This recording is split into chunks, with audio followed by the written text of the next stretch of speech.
Bonjour à tous. Alors petite vidéo très matinale puisqu'il est 6h10 avant que je parte travailler. J'espère que vous avez passé une belle semaine et puis là je vais vous parler, chose promise, chose due, j'ai mis un peu du temps, du dragon de bois, voilà, enfin là celui-là il n'est pas en bois, mais du dragon de bois qui a commencé, l'année qui a commencé le 10 février puisque c'était le nouvel an chinois. Ce dragon était associé au bois, donc à trois éléments, parce que le dragon, il est à la fois très solide, c'est un animal mythique qui fait partie des contes pour enfants, qu'on n'a jamais vu, et cet animal est bien ancré, il représente l'ancrage, la force pour résister à toutes les actions, et il est ancré sur la terre. Donc c'est un animal associé à l'élémentaire, mais il a aussi des ailes, et ces ailes vont lui permettre de voler dans le ciel. Il est aussi connecté donc au monde subtil, puisque le ciel est toujours associé à ce monde-là. Et ensuite, il est aussi associé à l'élément bois. Et le bois, c'est quoi? C'est l'expansion, mais c'est aussi une montagne, puisque l'animal est massif. C'est une montagne, et cette montagne, elle a deux éléments. Le bois, puisque sur les versants de la montagne, il y a des arbres, il y a des forêts. Ces forêts contiennent des graines, ces graines vont germer, et aussi en dessous, souterrain, il y a de l'eau. Et ces graines, elles vont être aussi nourries par l'eau souterraine qui va forcément quelque part jaillir par une source. Tout ça pour vous dire que cette année, l'année du dragon de bois, c'est l'année qui va favoriser toutes les personnes connectées au monde subtil, que c'est l'année qui est faite pour toutes les personnes créatrices, qui sont là pour le bien du collectif. Pourquoi? Parce que la Terre, c'est aussi associé au collectif. Alors bien sûr que ceux qui sont individuels, égoïstes, c'est pas une année pour vous, clairement. Et puis, en Feng Shui, nous arrivons aussi, nous avons embrayé l'énergie du chiffre 9 que l'on utilise dans le cycle l'école des étoiles volantes pour déterminer la carte énergétique du lieu. Et ce cycle chinois, il est sur 180 ans.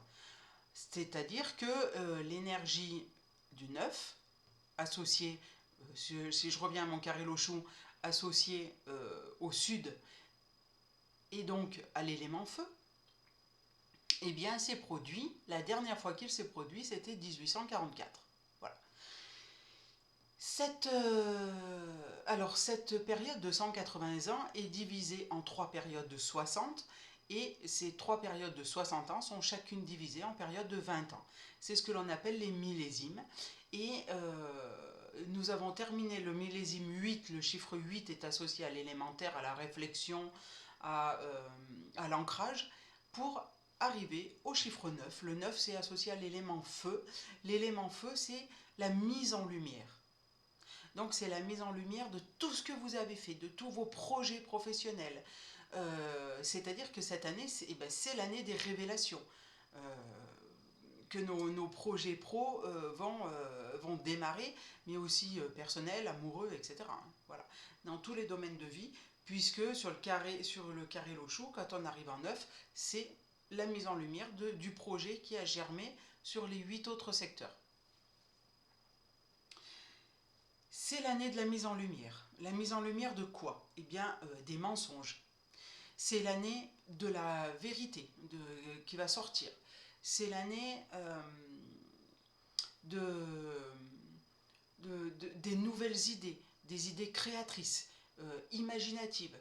Euh, c'est aussi l'année du collectif.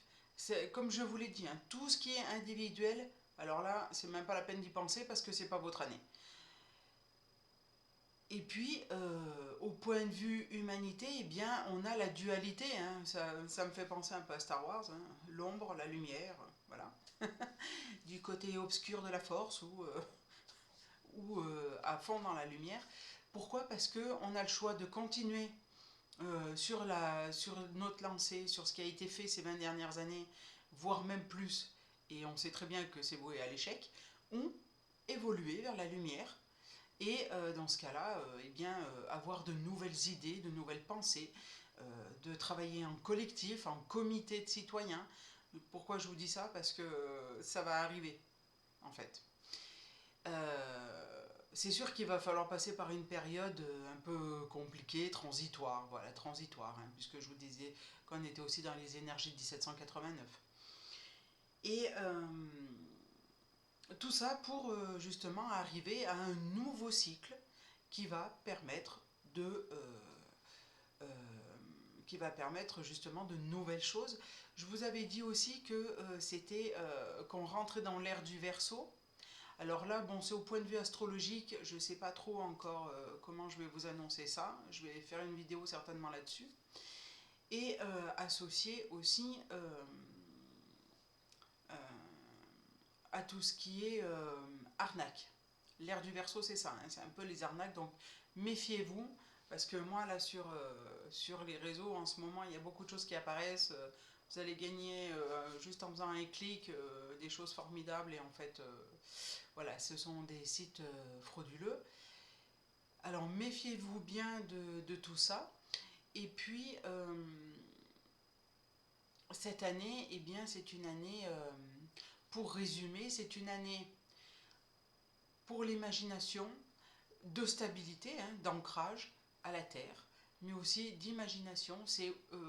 Cette année, elle est faite pour les personnes connectées, donc tous ceux qui sont dans l'énergétique, attention, dans les énergétiques côté, lumière, hein, pas les énergéticiens de l'ombre, hein, on est bien d'accord. Eh bien, ça sera l'année de notre révélation.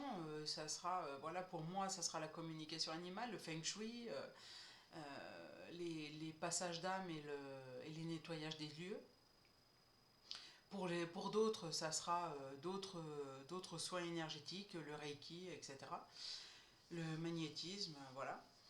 Et voilà, cette énergie, cette année, l'énergie nous porte, elle est faite pour nous. Alors après, bien sûr, il y a des interactions avec les animaux de l'astrologie chinoise. Moi, personnellement, je suis année du serpent, hein, je suis serpent. Je ne suis pas en conflit avec le dragon et il va pas me porter non plus. Voilà. Alors, on va travailler côte à côte en fait, hein, dans des énergies similaires que d'autres signes vont être plus portés ou un peu calmés par le dragon. Je reviendrai peut-être là-dessus la semaine prochaine. En tout cas, je vous remercie. Si cette vidéo a été inspirée de la conférence de Marie-Pierre Dellenseger que vous pouvez trouver sur YouTube. Et je vous souhaite une très belle semaine. Je vous dis à très bientôt. Si vous avez aimé, partagez, likez sur tous les réseaux et abonnez-vous à ma chaîne.